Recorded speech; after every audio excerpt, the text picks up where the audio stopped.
Olá! Bom, hoje eu quero trazer os insights do livro que se tornou o meu queridinho no ano de 2022. Eu comecei o ano de 2022 lendo esse livro. É um livro que uma amiga me emprestou.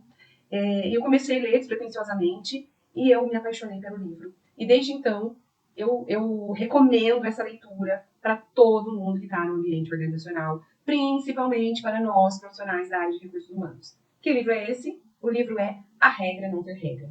É um livro que traz a história da cultura da Netflix. Acho que todo mundo já sabe, a Netflix é um grande case de sucesso, é um case de cultura disruptiva, é um case de inovação, né? E quando eu sabia já da história da Netflix, eu não vou contar a história da Netflix aqui. Se você que está aqui comigo não conhece a história da Netflix, procure saber um pouco mais. Mas o que eu quero trazer aqui são os insights do modo com que eles fazem a gestão de pessoas no mundo, tá? Então, óbvio que eles trazem um livro que algumas coisas mudam de cultura para cultura, mas até isso eles fizeram. Eles fizeram uma pesquisa muito grande de como que é a cultura de cada país onde eles estão inseridos, para eles irem adaptando esse modelo de gestão, para eles irem adaptando a forma com que eles fazem a gestão dos seus funcionários. E assim, por mais que talvez esteja passando pela sua cabeça, mas é a Netflix, a minha realidade está a quilômetros de distância da Netflix, mesmo assim eu recomendo o livro para você ler, porque coloca a gente para refletir, assim, o quanto será que a gente está integrado, né, com os modelos mais disruptivos de gestão de pessoas, o quanto que talvez a gente esteja querendo fechar os nossos colaboradores em regras, em políticas, em procedimentos. Ou seja, vamos lá. Vamos para os 3 principais pontos que o livro aborda. Bom, a primeira coisa que o livro aborda é que a gente tem que ter densidade de talentos. O que é isso? Ele disse que na Netflix eles só contratam as melhores pessoas. Se eles têm qualquer dúvida se aquele profissional é o melhor profissional, eles não ficam com ele no quadro de pessoal. Por quê? Porque eles não têm dúvida de que os melhores profissionais performam muito mais. Então, o que eles dizem assim, as empresas elas cometem uma grande burrice, de terem no seu quadro de pessoal pessoas que entregam na média. Eles não contratam pessoas que entregam na média.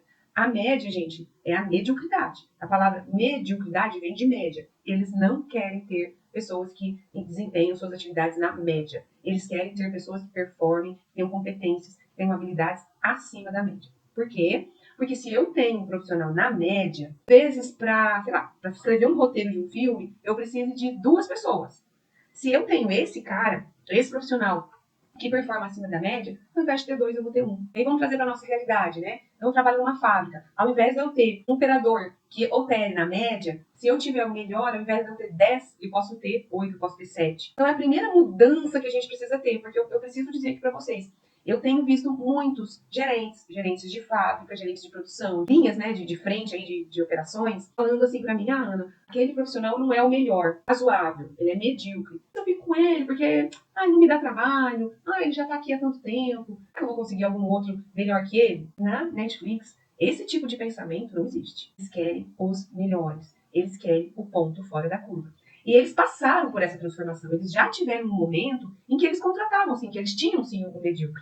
Mas à medida que eles foram mudando a sua forma de fazer gestão e foram fazendo essa mudança dessas peças, eles trazem, né, no livro exemplos assim de muito mais resultado, de muito mais retorno financeiro, de muito mais entrega, de muito mais comprometimento. Então a primeira regra é essa: tenha densidade de talentos, ou seja, tenha muitos talentos dentro da sua organização. Essa é a máxima da Netflix. A segunda é eleve os níveis de sinceridade dentro da sua organização. E aqui eles trazem fortemente a cultura do feedback. E olha, lembra que eu falei que eles fizeram pesquisas nos países onde eles estão inseridos para entender um pouco a cultura dos países? E eles chegaram sim à conclusão de que aqui no Brasil a gente não tem a cultura de feedback estabelecida. Aqui no Brasil a gente tem muito essa cultura do amigo, do jeitinho. Então a gente acha que fazer feedback sincero eu posso magoar o outro, ele pode não ficar muito feliz, ele pode virar a cara para mim.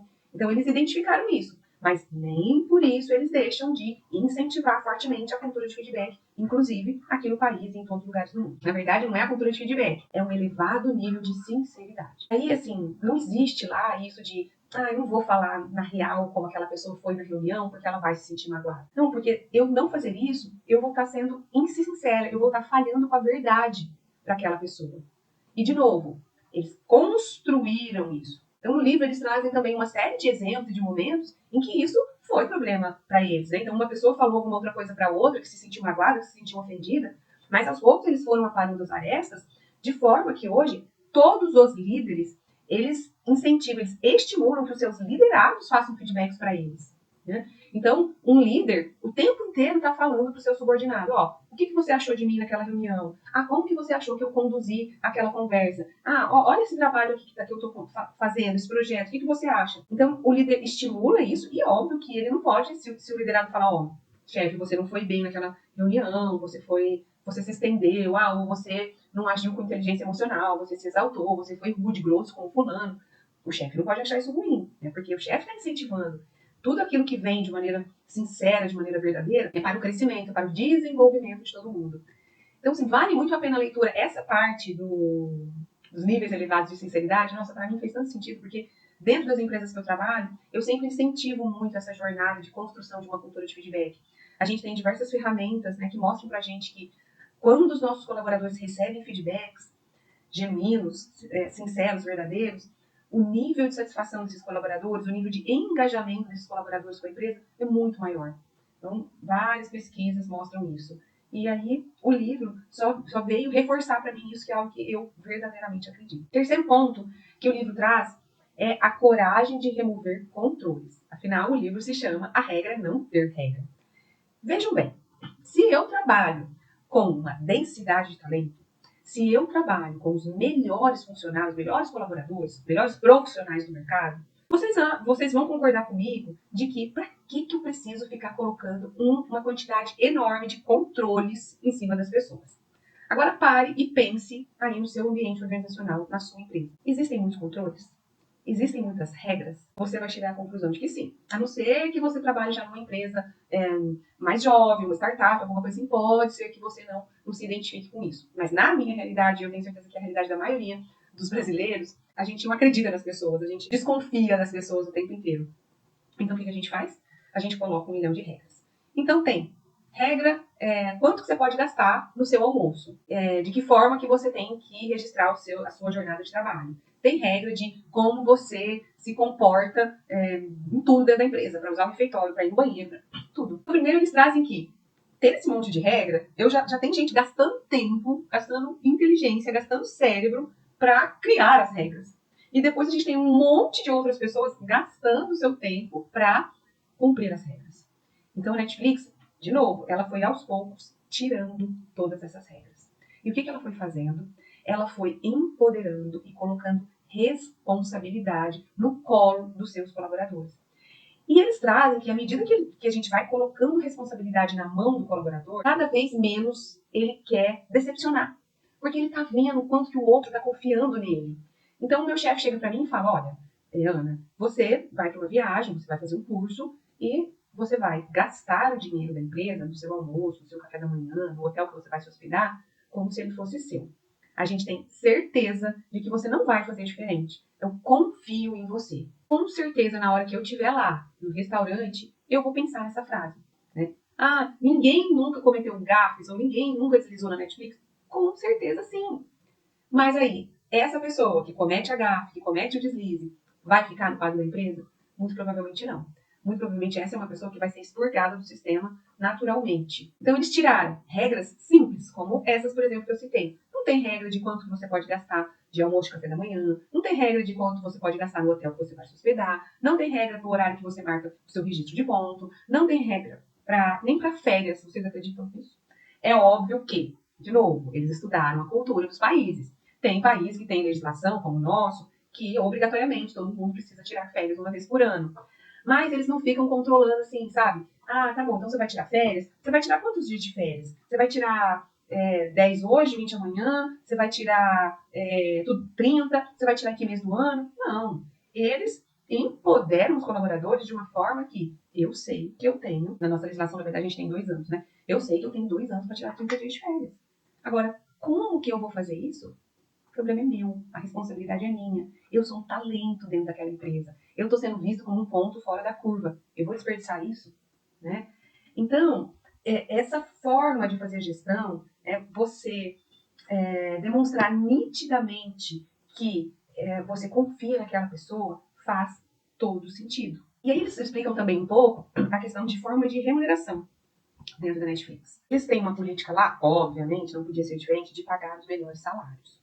Então, se eu trago os melhores colaboradores, obviamente eu tenho que pagar os melhores salários. Mas lembre-se, como os melhores performam muito melhor do que os medíocres, eu tenho grana suficiente para pagar um salário acima de mercado.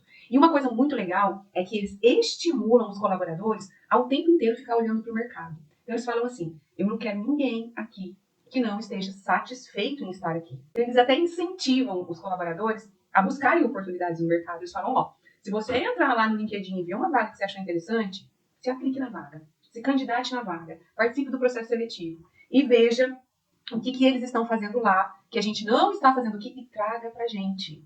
Na verdade, eles usam o colaborador meio que para fazer um benchmarking, né? Uma sondagem de mercado. O que está acontecendo no mercado? Traz isso para cá para a gente estudar, porque a gente também vai querer fazer aqui. A gente não quer ficar por baixo. A gente quer ser a empresa escolhida por vocês. Eu não quero que você me troque, porque na empresa ali do lado, eles têm uma prática que aqui a gente não tem ainda. Eu não quero que você me troque, porque ali eles estão oferecendo um benefício X que aqui a gente não tenha. Aplique na vaga, participe do processo seletivo, traga isso pra gente, que nós vamos nos esforçar para ter essa prática aqui dentro também.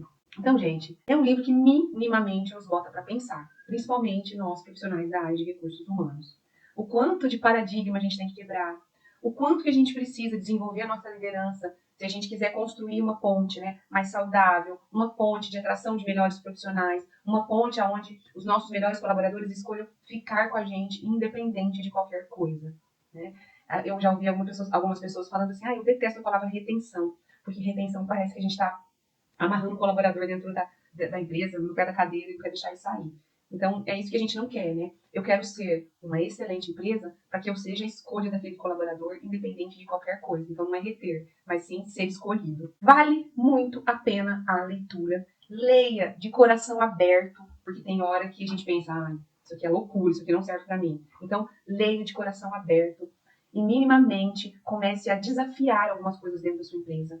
Eu uso muitas frases, muitas referências do livro com os meus liderados, com os gestores da empresa que eu trabalho, para plantar a sementinha na cabeça deles de minimamente pensar diferente, pensar fora da caixa. Então, A Regra Não Ter Regra, o meu livro queridinho de 2022. E aí eu fico por aqui. Até o próximo Livros Leves e Soltos. Não esqueça de deixar seu comentário e seguir a gente em todas as nossas redes sociais. Até a próxima.